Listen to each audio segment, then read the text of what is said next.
Be me, traveling in Japan. Have a dark passenger with me. Can't stop having segs with ladyboys in Asia. Fire up my favorite app to meet grills. Grindr.executable. I think that's what that means. Meet up with cute Japanese trans girls. It's like God designed the Asian race to become ladyboys. Instead of hotel, we rent a booth in a cyber cafe to be extra kinky. Basically just a bunch of office cubicles with a door, computer, and a padded floor but no roof. Get down to business as quiet as possible. Slip it inside after some foreplay. Her butthole squeezes with a Chauvin like intensely. I swear my name was Floyd for a moment. I can't breathe, .jpg. Breathlessly embracing a kiss as I bust the quietest nut of my life. My brain is in a fireworks show of addictive neurotransmitter ecstasy. You're an overworked businessman snoring next door through my ringing ears and muffled panting. Cue the post-nut clarity. Instantly get 1,000% straight again. That's how that works.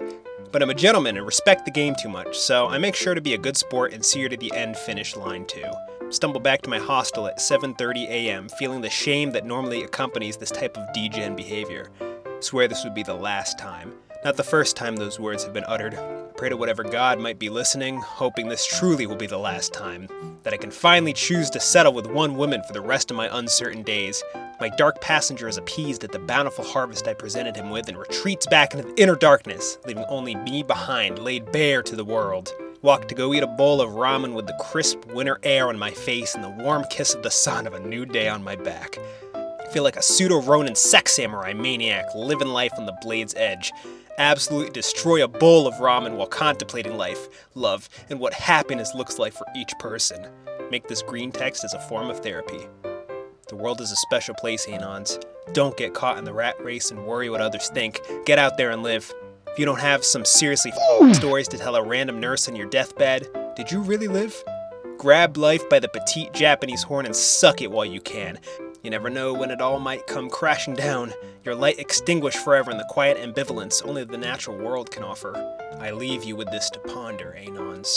How are you preparing for the pivotal, defining moments of your life that are still to come? Will you suck the tranny in a semi-public space when the opportunity arises? Or will you sit impotently in life's cuck chair, watching it all pass by as if you were seeing someone else's life through their eyes? The problem isn't we don't have enough time. It's we think we have much more than we really do. Get out there and taste a stranger's. You just might like what you find. B26. Be Halloween. Go to Costco to buy a shitload of delicious full-size candy bars. Put delicious candy bars in a big bowl. Put bowl on the stairs next to my doorway where people outside can see it through my front door window. Do this so that I get to see the children's happy faces when they see that they've hit a gold mine. Computer room next to staircase so that trick-or-treaters don't have to wait very long to get prizes. Be on random, lurking for lols. Ding dong! Oh yes! .jpg. I think this says joyous. Walk over to the door. Open the door. 3 small children scream, "Trick or treat!" Their eyes are all pinned on my bowl full of delicious candy bars. Say, "Oh boy, I've got something awesome for all of you." Pull 3 toothbrushes out of my pocket, drop one in each bag. Walk over to candy bars, grab Milky Way. Unwrap and eat Milky Way as I shut the door on the children. Look out window. Parents glaring. Children with feels walking away with heads down. Smile as I continue chewing. Go back to random. Happy Halloween. Be me. Okay guy, maybe a 6 out of 10. Doing well in college, making new friends and expanding my network. Had been chatting with this one cutie girl in my class for the past few months. Act as witty and charming as possible, make her laugh and shit. We were doing quite well, exchange Instagram and actually become friends. About to ask her out, find the perfect day, time, and place to hang out. Prepared to ask her to watch Moana 2 with me, safest choice. Approaches her. Hey, get a phone call. My second favorite grunkle just died in the hospital, quite gruesomely actually. Have to go back to my home a whole state away as soon as possible to attend the funeral. She still chats with me on Insta, but every time I talk to her, I just think of my grunkle. Thanks for protecting my virginity, Grunkle Josh. Someone replied, Virgin bitch bot. That was the only reply. Should I just let this happen? Be me, 5'3", 115 pounds soaking wet. It's been over my whole life. Accept this. Decide to try improving my own life for my own sake and go to college.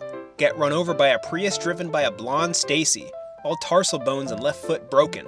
Femur fractured, left radius snapped in half, fractured ribs, gash on left side of the head. Stacy drives off. Football Chad friend finds me and takes me to the hospital. Visits every day until I'm discharged. Too banged up to care for myself. No family, grandmother died last year. Friend takes me in. Over the next several weeks, friend stops seeing girls and spends more time with me.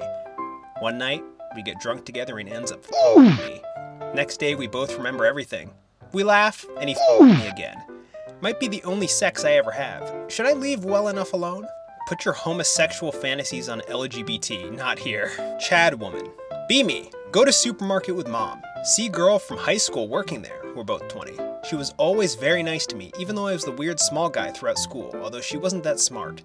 She was and still is always beautiful, like 9 out of 10 super pretty Greek statue, thin face, perfect features, but not too perfect, so she stays human looking. Could have 100% made it as an OF girl, but decided to work hard instead, and she told me she already made it as manager. It's just a supermarket, but still. Good job, kind girl from high school. Don't fall for the thought mentality. As a woman, we claim her. Be me. Dead-end wage cuck at 31. OMG, Anon, your 30s are when life really begins. What the actual f*** are you normies smoking? You're in your prime! Yeah, my prime Norwood 3 and back pain.